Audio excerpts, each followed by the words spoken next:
ذکر ہے، ایک جھونپڑی میں ایک بکری اپنے بچوں کے ساتھ رہتی تھی۔ بکری دوسری ماں کی طرح اپنے بچوں سے بہت پیار کرتی۔ وہ اپنے بچوں کو جنگل میں موجود بھیڑیے سے بچا کر رکھتی۔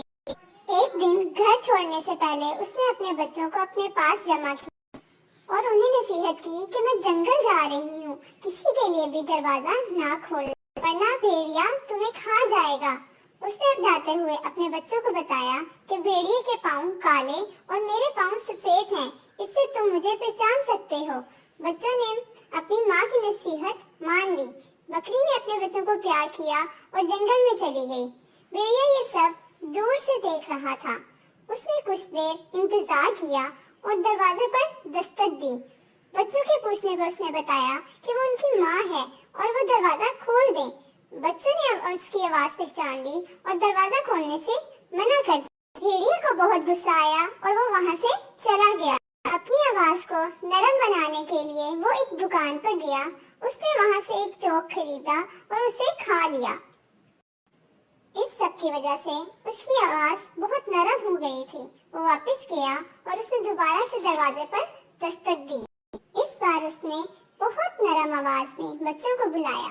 بھیڑیے کی نرم آواز سن کر جب ان میں سے ایک دروازہ کھولنے لگی تو دوسرے نے اپنی ماں کی نصیحت یاد کروائی کہ ہمیں پہلے اس کے پاؤں دیکھنے چاہیے۔ جب انہوں نے دروازے کے نیچے سے پاؤں دیکھے تو وہ کالے تھے۔ دوبارہ بولے کہ تم ہماری ماں نہیں ہو کیونکہ تمہارے پاؤں کالے ہیں، ہم تمہارے لیے دروازہ نہیں کھولیں گے۔ بھیڑیے کو اس بات پر دوبارہ سے بہت غصہ آیا اور وہ غصے سے وہاں سے چلا گیا۔ اب وہ ایک بیکری میں گیا۔ اس نے بیکر سے تھوڑا سا آٹا مانگا۔ بیکر نے بھیڑیے کی مدد کر دی اور اسے آٹا دے دیا۔ بھیڑیا آٹا لے کر وہاں سے نکلا۔ اس نے آٹے سے اپنے پاؤں سفید کر لیے۔ اب وہ دوبارہ جھونپڑی کے پاس گیا اور بچوں سے کہا کہ وہ دروازہ کھول دیں کیونکہ وہ ان کی ماں ہے۔ اس بار بچوں نے دروازے کے نیچے سے جب دیکھا تو پاؤں سفید تھے، اس لیے بچوں نے دروازہ کھول دیا۔ جب انہوں نے دروازہ کھولا تو سامنے بھیڑیے کو کھڑا پایا۔ وہ سب ڈر کر بھاگنے لگی اور بھیڑیے نے ان پر حملہ کر دیا۔ چھپتے ہوئے ایک بکری ٹیبل کے نیچے، دوسری بیڈ کی چادر کے نیچے، تیسری چنئی میں، چوتھی دروازے کے پیچھے، پانچویں الماری میں اور چھٹی پردے کے پیچھے اور ساتویں گھڑی میں چھپ گئی۔ بھیڑیے نے ایک ایک کر ان بچوں کو ڈھونڈ لیا اور ان سب کو کھا گیا۔ اس وقت بھیڑیا بہت خوش تھا اور وہ پیٹ بھر کر وہاں سے چلا گیا، لیکن گھڑی میں چھپا ہوا بچہ بچ گیا۔ سب کے بعد بھیڑیا ایک درخت کے نیچے جا کر سو گیا۔ تھوڑی دیر بعد بکری اپنے گھر واپس آ گئی۔ اس نے دروازے کو کھلا دیکھا تو وہ بہت پریشان ہو گئی اور بھاگتے ہوئے اپنے گھر پہنچی۔ گھر آ کر جب بکری نے دیکھا تو اس کا گھر سب کچھ ٹوٹا ہوا تھا۔ اس نے ہر جگہ اپنے بچوں کو تلاش کیا پر وہاں کوئی بھی نہیں تھا۔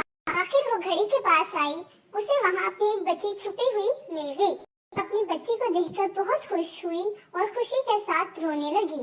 بکری اپنی بچی کے ساتھ بھیڑیے کے پاس پہنچی۔ بکری نے کچھ دیر تک بھیڑیے کو دیکھا تو اس نے محسوس کیا کہ بھیڑیے کا پیٹ ہل رہا ہے۔ اس کا مطلب تھا کہ اس کے بچے ابھی بھی زندہ تھے۔ بکری کو ایک ترکیب سوجی۔ اس نے اپنی بچی سے کینچی اور سوئی منگوائی اور خود بڑے پتھر جمع کرنے لگی۔ یہ سب میں اس نے 6 بڑے پتھر جمع کیے۔ جب اس کی بچی سوئی اور کینچی لے آئی تو بکری نے بھیڑیے کا پیٹ کاٹا۔ اس طرح اس کے بچے ایک ایک کر نکل آئے۔ بکری اپنے بچوں کو دیکھ کر بہت خوش ہوئی۔ اس سب کے بعد بکری نے بھیڑیے کے پیٹ میں پتھر ڈال کر اسے سیل دیا۔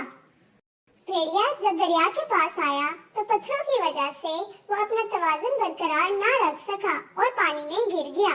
اس نے سب کو مدد کے لیے بلایا لیکن کوئی بھی اس کی مدد کے لیے نہ آیا۔ وہ پانی میں ڈوب گیا۔ اس کے بعد بکری اپنے بچوں کے ساتھ خوشی خوشی رہنے لگی۔